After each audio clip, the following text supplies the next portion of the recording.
Assalamualaikum warahmatullahi wabarakatuh. Dering telepon berbunyi. Cynthia yang akan bersiap untuk pergi ke tempat kerjanya pun mengangkat telepon yang ia letakkan di atas meja makan. Cynthia segera mengangkat telepon dari sahabatnya masa SMA dulu, yang berbeda kota dengan dirinya, karena Sarah yang kembali ke kampung halaman setelah mengakhiri masa SMA-nya. Halo Sarah, terdengar suara kegembiraan dari seberang sana. Hai Cin, apa kabar? Aku baik kok Sar, kamu baik juga kan? Aku baik kok Cin. Oh iya, aku menghubungi kamu karena minggu depan aku sama Mas Rio mau nikah. Wah, selamat ya Sar. Aku pasti datang ke pernikahan kamu sama Mas Rio. Setelah berbincang cukup lama lewat telepon, Cynthia pun mengakhiri telepon mereka dan segera berangkat ke tempat kerja. Sesampainya di tempat kerja, seperti biasanya Cynthia melakukan aktivitasnya di kantor.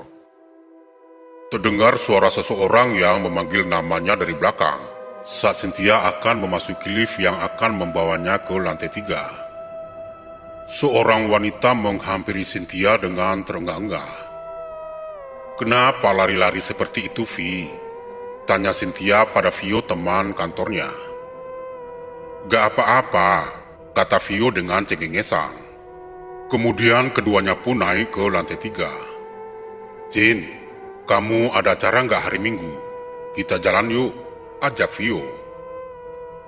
Maaf ya Vi, aku Minggu harus keluar kota, menghadiri pernikahan temanku. Ya sudah, lain kali saja. Maaf ya Vi, Cynthia merasa tak enakan pada Vio. Wanita berusia 25 tahun itu hanya mengangguk dan tersenyum tipis. Kamu naik apa ke sana? Naik bus saja, aku lagi malas nyetir. Lumayan kan aku juga bisa istirahat. Dan rencananya aku berangkat malam. Kenapa nggak pagi atau siang saja? Kenapa harus malam? Kamu nggak takut? Pertanyaan yang dilontarkan Vio membuat Cynthia terkekeh. Ngapain aku harus takut? Kan banyak penumpang lain. Berangkat malam lebih asik, tidak panas. Hati-hati kamu ketemu bus hantu, celetuk Vio.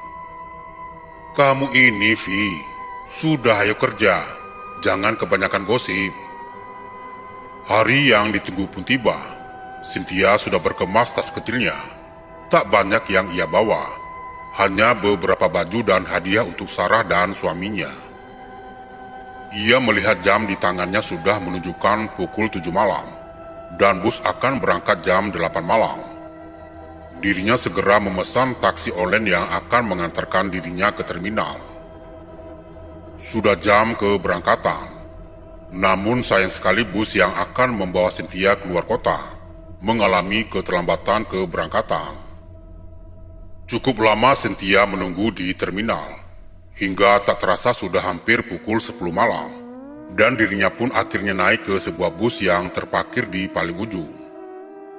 Ia merasa lega akhirnya dirinya akan segera berangkat ke kota tempat lahir sahabatnya Sarah. Cynthia duduk dengan gelisah di kursi bus antar kota yang terlihat nyaman. Dia sudah tidak sabar untuk menghadiri pernikahan sahabatnya. Namun ada rasa cemas yang tumbuh dalam dirinya sejak dia naik ke dalam bus itu. Bus itu meluncur melalui jalan raya yang sunyi di tengah malam. Cahaya bulan hanya memantulkan bayang-bayangan misterius di sepanjang jalan. Cynthia mencoba untuk melepaskan perasaan cemasnya dengan mendengarkan musik lewat handphonenya. Ketika bus melewati hutan yang lebat, suasana di dalam bus tiba-tiba berubah. Suara angin yang berdesir dan daun yang bergoyang di luar membuat suasana semakin menegangkan. Cynthia merasa seakan-akan ada sesuatu yang menatapnya dari balik jendela. Dia berusaha mengabaikan perasaan itu. Tetapi detik demi detik, perasaan itu semakin kuat. Ia mencoba memejamkan matanya dan mencoba untuk tidur, agar pikiran negatif tak terus berputar di kepalanya. Tiba-tiba lampu di dalam bus berkedap-kedip dan akhirnya padam. Cynthia merasa jantungnya berdegup kencang. Suasana di dalam bus menjadi gelap gulita, hanya dihiasi oleh gemerlap lampu luar yang masuk melalui celah-celah jendela. Cynthia mencoba mengeluarkan ponselnya untuk menerangi sekitarnya, tetapi ponselnya mati begitu saja. Ketika kegelapan menyelimuti bus, Cynthia merasa hawa dingin merambat di sekitarnya. Dia mendengar suara langkah kaki yang lembut berjalan di lorong bus. Cynthia menahan nafasnya dan mencoba untuk tetap tenang, namun ketakutan mulai merasuki di setiap serat tubuhnya. Bulu kuduknya merinding seluruh badan. Serasa hawa dingin itu menembus hingga ke tulang. Tiba-tiba kursi yang kosong di sebelah Cynthia. Dia merasa ada sesuatu yang duduk di sana. Dia melihat dengan ngeri, seolah-olah ada siluet kabur dari seseorang wanita yang mengenakan gaun putih kuno. Rambut panjangnya menutupi wajahnya yang pucat. Matanya terlihat kosong tanpa ekspresi. Dirinya mencoba menelan air liurnya susah payah. Bahkan ia merasa sulit untuk mengeluarkan suara. "Siapa kamu?" bisiknya dengan gemetar. Namun wanita itu hanya tersenyum misterius dan terus menatap Cynthia. Suara angin semakin keras, dan bus terasa seperti bergerak dengan kecepatan yang tidak wajar. Cynthia merasa seakan-akan ada kekuatan gaib yang mengendalikan bus. "Kau jangan mendekat," jerit Cynthia sambil mencoba untuk menjauh. Tetapi wanita itu semakin mendekat, dengan gerakan yang lamban namun menakutkan. Cynthia merasakan sentuhan dingin di pipinya. Wanita itu sekarang berdiri di hadapannya, dengan wajah yang semakin jelas terlihat. Bibirnya terbuka memperlihatkan gigi tajam yang menyeramkan. Cynthia berteriak sekuat tenaga dan mencoba untuk melarikan diri ke belakang. Tiba-tiba lampu bus menyala kembali dan suasana kembali normal. Wanita itu menghilang begitu saja. Penumpang lain di dalam bus terbangun dan melihat Cynthia yang terengah-engah. Mereka tidak merasakan apa-apa dan bingung dengan reaksi Cynthia. "Sudah, Neng. Mungkin saja Neng kecapean. Jadinya mimpi buruk," ucap salah satu penumpang. "Mungkinkah aku hanya bermimpi?" batin Cynthia. Namun semuanya itu terlihat seperti sangat nyata di depan mata Cynthia. Bahkan ia masih bisa merasakan dinginnya sentuhan wanita itu tadi di pipinya. Perjalanan pun berlanjut, dan bus akhirnya tiba di terminal kota tempat sahabatnya Cynthia. Dia turun dengan gemetar dan merasa lega bahwa perjalanan mengerikan itu sudah berakhir. Namun ketika dia melihat kembali ke arah bus, dia melihat bayangan kabur dari seorang wanita di balik jendela. Cynthia menggigit bibirnya dan berusaha mengusir ketakutannya. Apa yang baru saja dialaminya? Apakah itu hanya halusinasinya saja? Hingga saat ini Cynthia masih merasa cemas setiap kali mengingat perjalanan menakutkan di bus antar kota itu. Mungkin setelah ini dirinya tak akan naik bus lagi. Dan setelah pulang dari acara pernikahan Sarah, dirinya akan pulang menggunakan kereta saja. Assalamualaikum warahmatullahi wabarakatuh.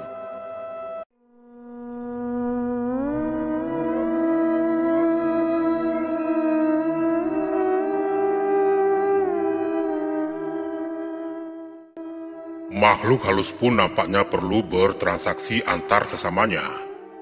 Buktinya ada pasar setan yang selalu ramai tiap malam di puncak gunung merbabu. Apakah hanya isapan jempol atau tidak? Pasar setan. Sepertinya perkataan ini sangat naif didengar di telinga kita. Tapi fenomena ini sudah lama beredar di lingkungan masyarakat yang tinggal di lereng merbabu, salah satu gunung yang sangat dikeramatkan di tanah Jawa. Konon di puncak, atau barangkali juga di salah satu bagian gunung ini, terdapat apa yang dinamakan pasar setan. Benarkah begitu? Ini cukup membuat penasaran. Selain Merbabu, ternyata ada banyak gunung angker lainnya juga di Indonesia. Tim Mapala dari salah satu perguruan tinggi swasta di Jakarta Barat telah mencoba memastikan tentang keberadaan pasar setan di puncak Merbabu itu. 29 Maret 2001, rombongan Mapala berangkat. Tim tersebut berjumlah 9 orang.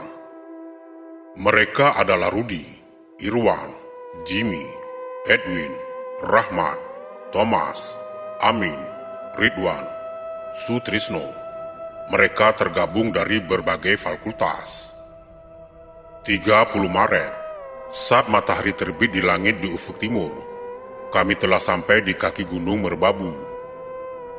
Perjalanan berlangsung sangat lancar. Sebagai langkah pertama, kami mulai beradaptasi dengan penduduk di sekitar Gunung Merbabu, yang sebagian besar masih berbahasa Jawa Totok. Maksud tujuan kami beradaptasi yang terutama adalah untuk mengetahui informasi seluk-beluk tentang kepercayaan adanya pasar setan di puncak Gunung Merbabu sana. Tak banyak hal yang berhasil kami sadap berkaitan fenomena tersebut. Yang pasti seusai memperoleh berbagai informasi tentang segala sesuatu di Merbabu, kami membuat rencana pendakian. Sambil menyusun rencana pendakian, untuk melepas lelah, kami istirahat 1 hari 1 malam. Baru pada paginya tepat jam 8, kami mulai mendaki. Kondisi tim saat mendaki tak jauh bedanya dengan TNI ketika latihan perang. Ketika kami sampai di sebuah area yang menurut warga setempat disebut Ketong Songo, kami menemui kejadian yang ganjil. Ketika berada di area ini, kami bertemu dengan jasad lelaki yang telah meninggal. Posisi mayat tersebut dalam keadaan semedi. Anehnya, tubuh lelaki ini sama sekali tidak menebarkan bau busuk. Hanya pakaiannya yang nampak lusuh dengan tubuh nampak kering kerontang. Mungkin keadaan tubuh lelaki paruh bayi itu telah sedingin es.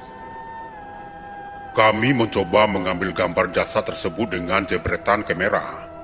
Hampir saja jantung ini copot. Betapa tidak, ketika kami menekan tombol kamera, tiba-tiba jasad tadi lenyap begitu saja entah kemana. Kejadian aneh ini disaksikan oleh seluruh anggota tim. Melihat kenyataan ini, beberapa anggota tim tidak dapat menutupi perasaan takut. Mereka mengusulkan agar pendakian dibatalkan. Setelah musyawarah keputusan yang diambil, pendakian akan tetap diteruskan. Kami berpegang pada prinsip awal, bahwa kedatangan kami ke Merbabu bukan dengan tujuan tidak baik, apalagi ingin berbuat onar. Dan yang pasti kami sepakat untuk selalu mengingat pesan yang diwanti-wantikan oleh salah satu tetua warga yang kami temui di lereng kemarin, bahwa sepatah kata pun, kami tidak boleh berkata yang berbau melecehkan keadaan setempat. Juga diwanti-wanti, agar bila bertemu atau menjumpai apapun, kami diminta diam, tak perlu banyak komentar apalagi menduga yang tidak-tidak. Akhirnya kami melanjutkan pendakian. Beberapa jam kemudian, kami sampai di Tanjakan Setan. Di tempat ini lebih mencekam lagi, manakala kami beristirahat dan merebahkan tubuh kami di bawah tenda. Keputusan beristirahat ini kami ambil karena hari telah memasuki senja. Malam hari sebuah kejadian aneh kembali berlangsung. Persis pada tengah malam, Rudi yang terjaga dari tidur mengaku melihat 5 jasad perempuan yang seperti menempel di atas perbukitan dekat kami berkemah. Rudi yang terkenal sangat pemberani, pelan-pelan membangunkan anggota tim yang lain. Namun apa yang terjadi? Manakala kami semua telah terbangun, kelima jasad yang tertempel itu pun lenyap. Tapi kami semua sempat melihatnya. Kelima jasad perempuan itu seperti telah lama mati. Tubuh mereka kurus kering dengan pakaian compang-camping. Entah siapa mereka, kami tak berani menyusun dugaan. Pagi harinya dari tanjakan setan, kami mencoba membidikkan kamera untuk merekam alam sekitar Merbabu. Usai itu kami pun mulai melanjutkan perjalanan menuju ke Pasar Setan. Di tengah-tengah perjalanan, Thomas yang telah diperingatkan agar tidak memakai baju merah, rupanya nekat memakai baju larangan tersebut. Ujung-ujungnya Thomas kesasar ketika hendak buang air kecil di dekat salah satu pohon. Dia kesasar sekitar 250 meter. Ia baru datang hampir sejam lamanya setelah kami duluan sampai di Pasar Setan. Pasar Setan sebenarnya tidak ada yang istimewa, terutama pada saat siang. Secara kasat mata semuanya nampak biasa-biasa saja. Hanya bentangan perbukitan dengan pohon-pohon besar dan kecil, juga semak belukar yang rimbun. Namun ketika malam hari tiba, semuanya berubah. Perubahan tersebut terjadi pada suhu udara yang mendadak sangat dingin.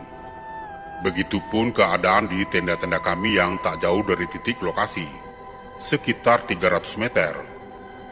Dan malam itu seperti kami mendengar sebuah keramaian. Dengan sistem per separuh anggota, kami memastikan arah keramaian tersebut. Ternyata setelah kami lihat dari atas, di bawah kami nampak suasana sebuah pasar, tepatnya berada di tanjakan setan yang telah kami lewati senja tadi. Kami hanya bisa diam 1000 bahasa. Kami berkeinginan memberanikan diri memasuki pasar setan itu. Tapi untuk menuju ke sana pada malam hari jelas tidak mungkin. Di samping medannya yang cukup berat, juga kemungkinan adanya risiko gaib. Akhirnya kami hanya bisa memandangi pasar setan dari kejauhan. Sekitar 20 menit kami kembali ke tenda. Anggota tim yang sejak tadi berada di tenda ingin tahu juga tentang keberadaan pasar dedemit tersebut. Setelah beberapa jam kemudian, anggota tim kedua ini kembali ke tenda. Mereka menyatakan jika pasar setan itu masih ada. Suara keramaian pasar tersebut tidak kedengaran lagi, manakala tim mempala menyalakan api unggun. Pagi harinya karena penasaran dengan keadaan semalam, kami turun dan mendatangi lokasi pasar setan tersebut. Sesampainya di tempat tersebut, kami tidak menemukan apapun. Jangankan bekas sampah dari berbagai jenis makanan yang mereka jual, gubuk dan barak-baraknya pun tak ada. Apalagi gerobak bakso.